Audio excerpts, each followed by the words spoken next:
Shalom teman-teman, selamat sore, Tuhan menyertai dan memberkati kita semua. Dan langsung saja kita simak sama-sama update terbaru penjelasan Pak Kamarudin Simanjuntak seperti yang kalian semua perhatikan di layar. Saya biasa menonton film-film buatan Israel karena saya mengklaim diri Israel dan pencinta Israel. Film-film yang dibuat Israel itu sangat mendidik, terutama yang menyangkut hukum. Oleh karena itu, saya melempar pertanyaan buat kita semua. Saya belajar dari kasus Ahok. Waktu itu Ahok menuduh Ibu Veronica lah yang berselingkuh. Ya, mungkin semua kita masih mengingat-ingat itu. Bahkan Ahok paling sering menyebut nama Yesus, seolah-olah Ahok itu benar. Tetapi ketika Ahok sudah di penjara, tiba-tiba dia bikin janji perkawinan dengan ajudan ibu itu. Pertanyaan saya, kapan mereka pacaran? Sehingga ketika Ahok di balik jeruji dan di balik tembok mengikat perjanjian kawin dengan ajudan ibu itu. Orang yang sudah dewasa dan cerdas pasti memahami maksud saya ini. Maka demikian juga dengan apa yang terjadi di Duren 3 sana.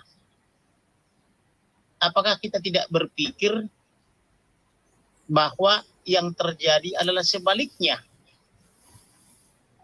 Apakah kita tidak berpikir bahwa almarhum ini adalah yang mengetahui, misalnya, ini misalnya Amin. Ya, Amin. Dugaan terjadinya seperti Ahok tadi, atau dugaan terjadinya misalnya perselingkuhan, sehingga karena dia saksi misalnya, atau semacam whistleblower misalnya kepada nyonya, maka dia harus dihabisi. Ya, dicatat kalau saya berkata-kata sesuatu itu biasanya penting. Kemudian, apakah di hari penghabisan itu, yaitu di Jumat Keramat itu, ada nggak perwira polisi wanita yang mengundurkan diri dari kepolisian? Ya, saya ulangi ya, tolong kita pelajari semua, kita cari tahu semua. Ada nggak perwira wanita polisi yang mengundurkan diri di hari keramat itu, di hari Jumat itu? Sehingga pengunduran dirinya membuat kuping orang-orang tertentu misalnya menjadi panas. Ini tentu memerlukan investigasi yang sangat dalam. Ya, dicatat baik-baik. Kemudian, mengenai apa yang dilakukan oleh penyidik Polres Jakarta Selatan, kita tidak bisa pakai itu.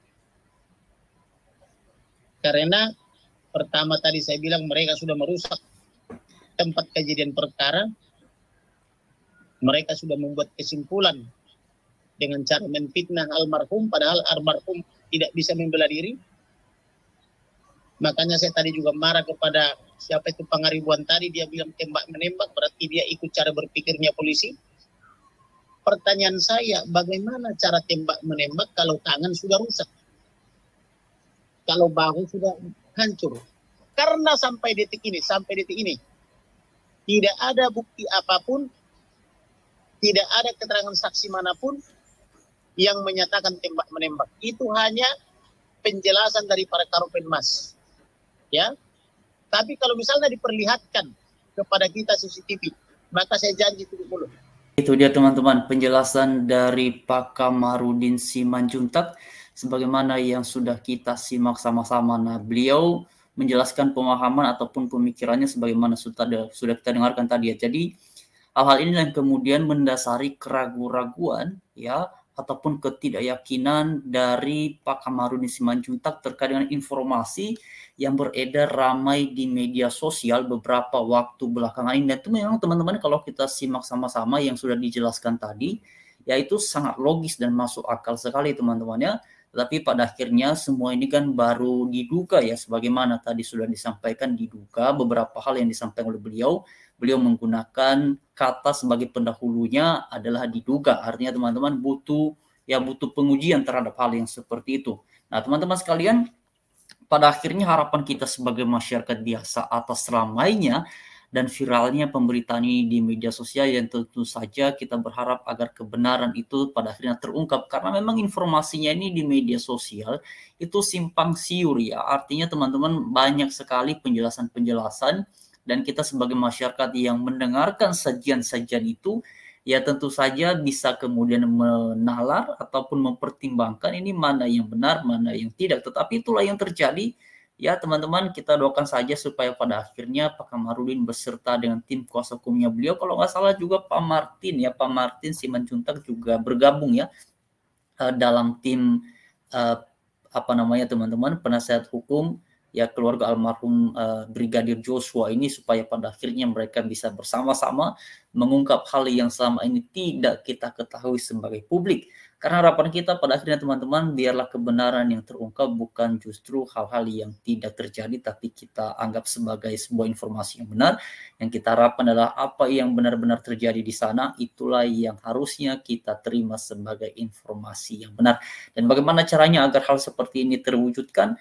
Ya tentu saja kita membutuhkan orang-orang yang punya kemampuan dan punya kompetensi serta profesional untuk mengungkap hal yang seperti ini. Dan kita percayakan semuanya seperti yang sudah dilakukan oleh keluarga almarhum Brigadir Joshua, yang mempercayakan Pak Kamarudin Simanjuntak sebagai penasihat hukum ataupun sebagai pengacara keluarga untuk mengungkap kebenaran, ya tentu saja sesuai dengan kapasitas, sesuai dengan proses dan koridor hukum yang berlaku di bangsa kita di Indonesia. Itu yang kita harapkan teman-teman, dan kita dukung terus dalam doa. Ya teman-teman, memang berbagai opini, makanya tadi Pak Kamarudin sedikit ini teman-temannya tadi sebagaimana sudah disampaikan, menyampaikannya bantahan ataupun langsung ya menjawab terkait dengan adanya gagasan bahwa ini terjadi adegan tembak menembak. Menurut Pak Kamarudin hal itu tidak mungkin terjadi, karena ini si korban ini teman-teman Brigadir J itu kan beberapa kondisi fisiknya sebagaimana yang tadi sudah dipaparkan Pak Kamarudin itu membuatnya sangat tidak mungkin melakukan aksi yang seperti itu. Jadi teman-teman, kita serahkan semuanya kepada para penegak hukum supaya pada akhirnya kebenaranlah yang terungkap atas hal yang seperti ini. Itu yang kita harapkan, jadi kita dukung saja dalam doa. Terima kasih teman-teman semuanya. Shalom, selamat sore, Tuhan menyertai dan memberkati kita semua. Kita doakan terus yang terbaik atas hal yang seperti ini. Terima kasih. Shalom. Semoga keluarga yang ditinggalkan tetap bersuka cita dan berharap kiranya Tuhan yang memberikan pertolongan dan membantu semua proses yang sedang diupayakan saat ini. Shalom teman-teman.